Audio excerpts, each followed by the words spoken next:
Si Kapitana ay alangan tunay na nakikinig. Mahal ka niya, hindi ka manlalamig. Ang iboto si Kapea, huwag ka nang mag-iisip. Natulungan niya ako makalapit sa munisipyo, sa DSWD. Kaya nabigyan nila ako ng pampers, gatas.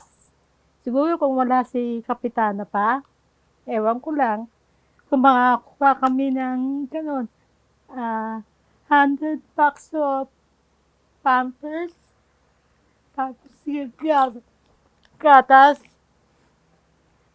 yung pagbibigay ng wheelchair, yung pagtulong niya sa akin siguro, hindi lahat magagawa yun eh.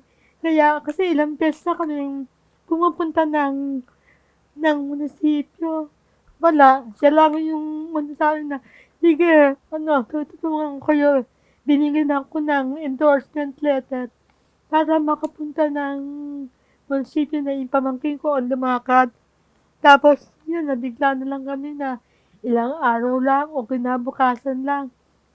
Ito na yung hinihintay namin na tulong na sana lahat ng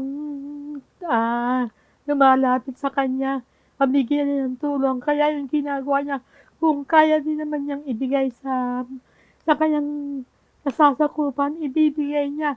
Mas lalo na yung talagang kailangan na kailangan. Yun si Kapitana. Si Kapitana ay alangan tunay na nakikinig. Mahal ka niya, hindi ka manlalamig. Ang iboto si Kapea, huwag ka nang mag-iisip.